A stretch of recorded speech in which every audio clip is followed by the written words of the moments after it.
Oh yeah. Oh yeah, we're live. We're live. Hey, check it out. Guess who's back? It's Mikey Owens. Say hi, Mike. What have you been up to?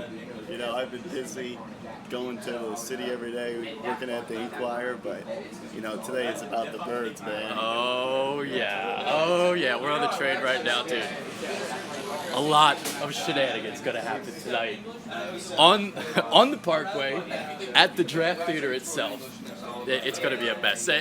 There's a Cowboys helmet. I don't know if you saw the picture yesterday of all the team helmets. Over under 100 times that helmet gets pissed off. Well, that helmet, I think it's already gone. I think they've already taken it out of the Parkway. But, you know, the best thing about this draft is that no one knows what's going to happen. We know the guys that are going to be there in the top 20, but it's just a matter of how it's all going to fall.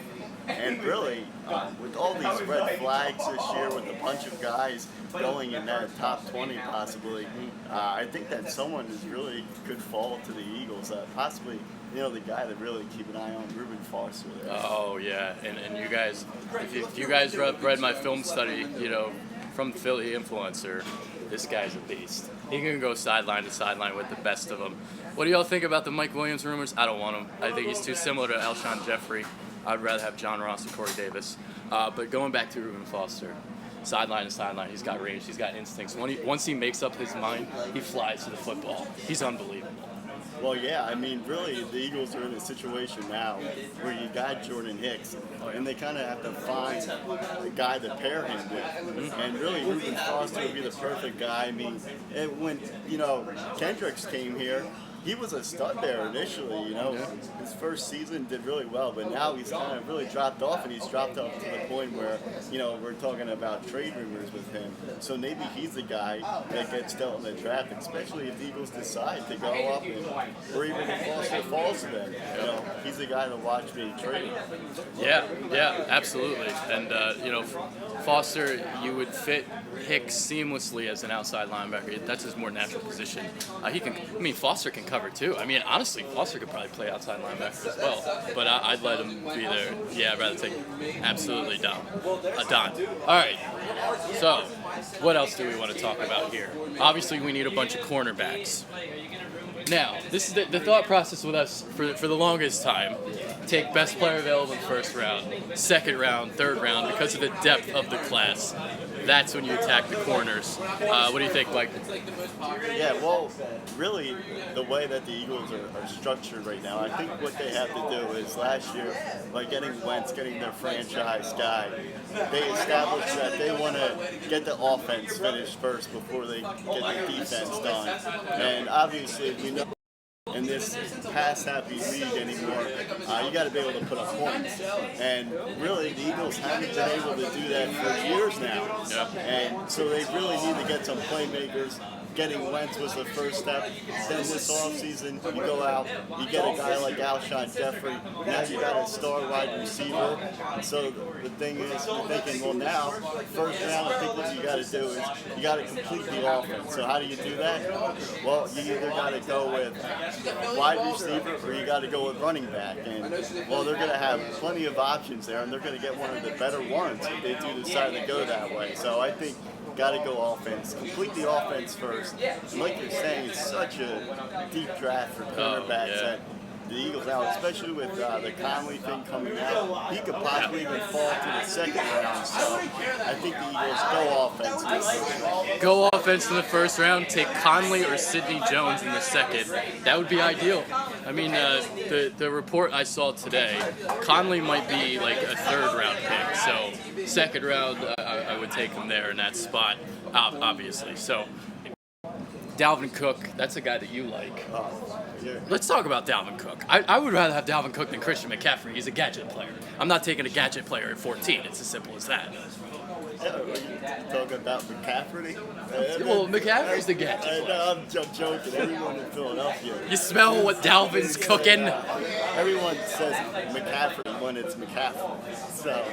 Oh, I said McCaffrey. No, I know, but I'm joking. Oh, so people are saying McCaffrey because they don't know how to say his name. Right, exactly. Gotcha. So they don't know how to spell it either. Yeah. So and they don't know that Easy Ed was his father. So people say his name right, then just credibility goes down the drain. So, yeah, but McCaffrey, I think he's going to be a good back in this league. But my thing with him is the Eagles already have Sproles. Now I know Sproles is getting older, but he's still got a year or two left to play at the level that he's at. And I don't think the Eagles really need to worry about replacing him yet. And I don't think McCaffrey is the guy that you really take in the first round because he's not that guy that is going to be able to play 3 downs, be able to pound it between the tackles, and that's what a guy like Dalvin Cook can do. And that's really, when you look at this Eagles offense, people say that McCaffrey is a good fit. Well, I think that Dalvin Cook is a better fit because one of the things that the Eagles really missed last season, when they succeeded in games, I go back and I look at that Atlanta game, the Falcons game. The Eagles dominated that game because they were able to run the football. Absolutely. And I think that's what this Eagles team is based on, pounding the football, running the running game. And if they're able to do that, then, then that really opens things up for guys like Alshon Jeffrey and Zach Ertz. Yeah, that's the misconception that people don't understand. Like, when you say weapon, it doesn't necessarily have to be a wide receiver, because when you have a great running back, you're moving the chains, you're slowly matriculating the ball down the field, as they say. You run the play, actually. That sucks those linebackers up. You go deep to Alshon Jeffrey, and there you go. Bada boom, you got a touchdown.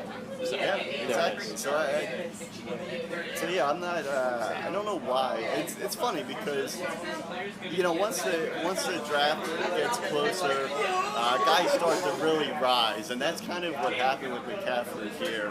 I think initially he was a guy that was possibly going to go in the mid to late first round, but it seems like suddenly picked up a lot of steam, and all of a sudden, because he's a sexy pick. Yeah, he's a sexy pick. He's gonna sell some jerseys. You don't think people are gonna buy Christian McCaffrey's jersey? That's what it's all about. So yeah, he's all of a sudden being talked about as a top 10 guy now, and really, when the team says what happens. Yeah. Oh, I guess it disrupts when you get a call. I don't know.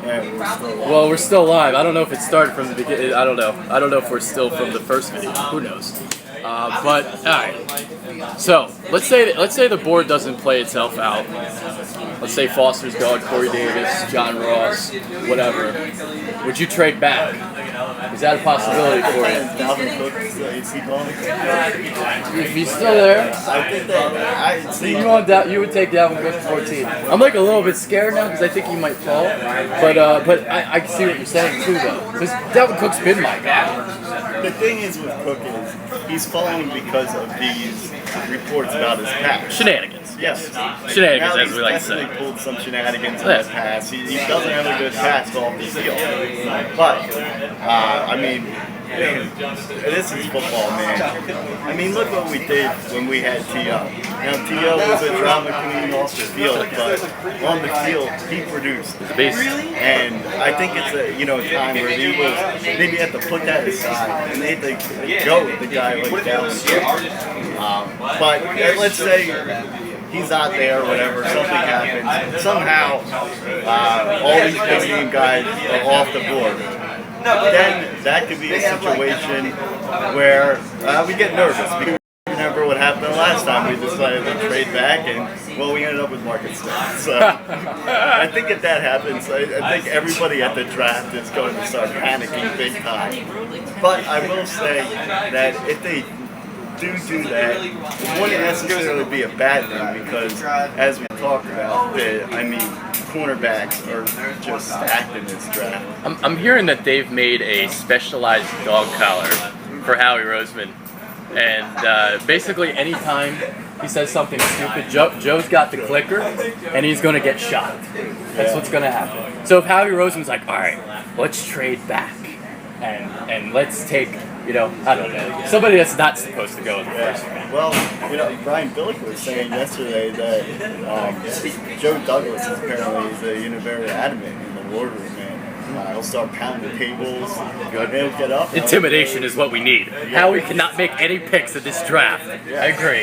Yeah, please pound the tables. Do it. Flip the table, whatever you gotta do. We just won't let Howie make the pick. Really, and when you look at this draft, this is the future of the Eagles right now, and I think so far it seems like Howie has kind of learned from his mistakes in his past, but this is the biggest challenge yet. And Howie has to learn that this is his time where he's got to just sit down, relax, and hand it off to Joe Douglas. And this is where the Eagles need Joe Douglas to start pounding tables, stand up, and make the picks, because if the Eagles nail this draft, they're not contending for a Super Bowl this year, but they can make a playoff run. They're putting themselves in a good position. Absolutely. Right. Look what the Cowboys have done over the past 2 years.